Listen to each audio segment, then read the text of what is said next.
मुख्यमंत्री डॉक्टर मोहन यादव की प्रगति पर प्रेस कॉन्फ्रेंस। प्रगति प्लेटफॉर्म से एमपी के विकास कामों को गति मिली। गुड गवर्नेंस की दृष्टि से बेहतर है, समय सीमा में काम हो रहे हैं। वेस्टर्न देशों को भी हमने पीछे छोड़ा।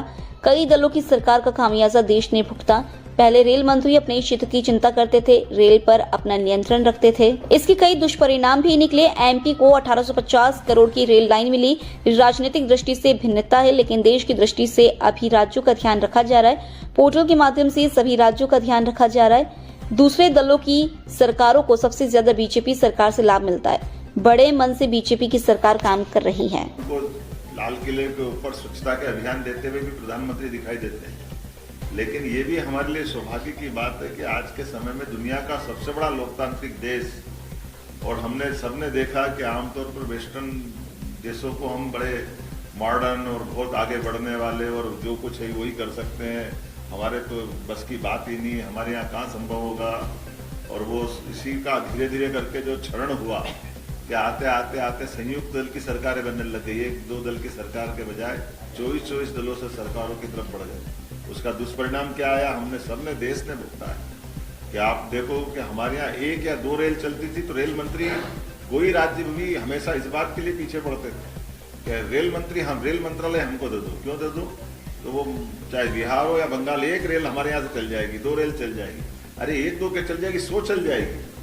आज बदलते दौर में वो रेल मांगना, रेल मंत्री का बजट का मूल बजट के साथ जोड़ना, वो अंग्रेजों की पद्धतियां, ये जो गए जमाने जब अंग्रेजों ने रेल अपने लिए स्टार्ट की थी तो उनने उस रेल के ऊपर अपना नियंत्रण रखा था, क्योंकि उस समय स्टेट अपने अपने बजट से चलते थे तो रेल का खर्चा भी वो स्टेट से निकलवाते थे, लेकिन ट्रांसपोर्टेशन का पूरा लाभ अपने पास रखते, पकड़ अपने पास चलाते थे। लेकिन ये छोटी छोटी बातों पर ध्यान नहीं जाने का दुष्परिणाम क्या निकला। लेकिन आज मुझे इस बात की प्रसन्नता है कि आज हमारे देश के साथ विकास का भी और विकास के साथ भविष्य की आवश्यकताओं का दृष्टिकोण भी कितना युक्ति युक्त होना चाहिए, या इसको ज्यादा शब्द और प्यूरिफाई बोलो तो तीक्ष्ण होना चाहिए। कि आज मैं जब थोड़े दिन पहले असम की यात्रा से लौट के आया और असम के अंदर नागालैंड, मिजोरम और ये जब हमने इन्वेस्टर समिट की तो इस प्रकार से जब उनने बात, वहाँ एक पंजाब के एक सरदार जी आए हुए थे इन्वेस्टमेंट कर लिए वहाँ के मुख्यमंत्री और उनसे बात करने, तो मैंने कहा आप हमारे यहाँ करो। तो हमने कहा आपके यहाँ क्या दे रहे हो? तो हमने कहा हम भी वही दे रहे हैं, 100 करोड़ की होटल डालोगे 30 करोड़ का आपको अनुदान दे देंगे। हमने कहा ये तो हो गया, आप जीएसटी में क्या कर रहे हो? हमारा तो दिमाग घूम गया, जीएसटी में क्या करें हम? तो जीएसटी तो भारत सरकार करेगी, जीएसटी तो जो लगेगी वो तो लेना पड़ेगी। उन्होंने कहा नहीं, यहाँ पूर्वोत्तर राज्यों में भारत सरकार के द्वारा 20 साल तक जीएसटी भी माफ कर दिया है। अब ये जो दृष्टिकोण है कि पूर्वोत्तर राज्यों का डेवलपमेंट कराना है, तो उनको ये अलग से और क्या प्रमोशन कैसे देना चाहिए। उन्होंने कहा ये प्लाट और भूखंड और इनकी व्यवस्थाओं की जो लागत और सब में भी, तो बॉर्डर के अंदर तक सड़क पहुंचाना, बॉर्डर के अंदर तक रेल की लाइन डलवाना, भविष्य में चुनौती के लिए आने वाले समय में जब देश की सीमा सुरक्षित होगी तो देश अच्छा चलेगा। तो ये जो भविष्य की दृष्टि से योजना बनी।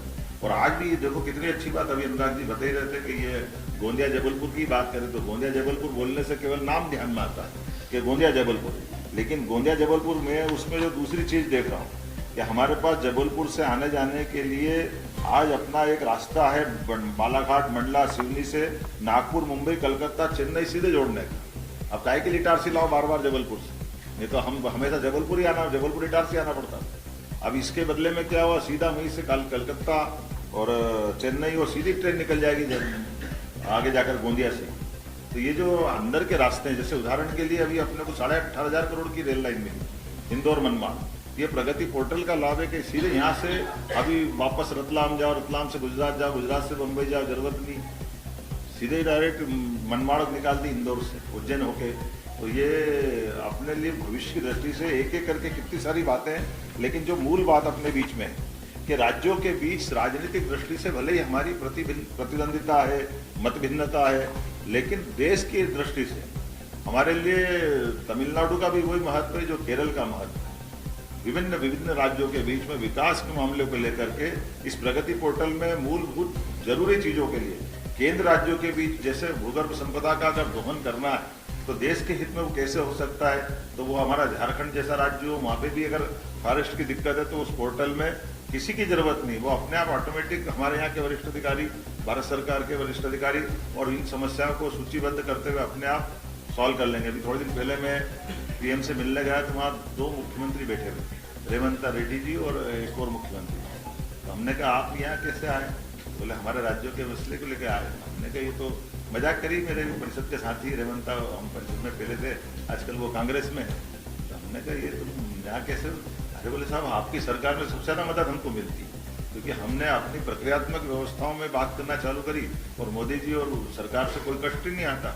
इसलिए उनने एक उदाहरण दिया, मैं आपको शेयर कर सकता हूँ। उदाहरण उन्होंने दिया कि ये जो हमारे राज्य का बंटवारा हुआ तेलंगाना और आंध्र के बीच, तो तेलंगाना में हमारे पास आ गया, हैदराबाद हमारी पुरानी राजधानी है, अब उनने अमरावती नहीं बना दी, तो अमरावती के लिए पूरा इंफ्रास्ट्रक्चर और वो उनको आंध्र प्रदेश को अपना खड़ा करने के लिए मौका मिल रहा है। अब हमारी अपने हैदराबाद के लिए क्या करें? तो उन्होंने कहा हैदराबाद के लिए हमने उसी तर्ज पर 30,000 एकड़ का बड़ा प्लान लिया और बड़े प्लान में एयरपोर्ट से लेके बहुत सारी चीजें उनने सब कुछ जोड़ के देखा जो एक तरह से आंध्र वाले कर रहे हैं। तो बोले ये सब इतना पूरा प्रोजेक्ट हमको भारत सरकार की मदद से मिला। तो ये अपने आप उदाहरण बताता है कि ये राज्यों के बीच मत की जिस दिन सरकार बनती उस दिन अनाउंसमेंट हो गया, लेकिन चुनी हुई सरकार सब एक है। राज्य कोई भी हो, देश तो एक है। ये बड़े मन से काम करना, ये उदाहरण, ये उसी प्रकार का उदाहरण है जैसे केन बेतवा नदी जोड़ो अभियान अभी अटल जी के टाइम चलना था, लेकिन ये चलते चलते खसकते माननीय मोदी जी के यहाँ तक आया। लेकिन इसी योजना में हमको ध्यान में आया कि 1 लाख करोड़ का निवेश, उसमें 50,000 करोड़ भारत सरकार दे रही, हमारा तो 5% लग रहा है। और अगर इंजीनियर ढंग से प्लान बनाते तो वो हमारा बहुत सारा तो काम वैसे हो जाएगा। ऐसे पीकेसी योजना, पार्वती काली सिंह चंबल योजना, ये राजस्थान से 20 साल से चल रहा था। और मजे की बात ये कि इसकी मॉनिटरिंग भी वहाँ से होती है, हमको कागज आगे पीछे देने में हो जाए तो उनकी चर्चा होती है।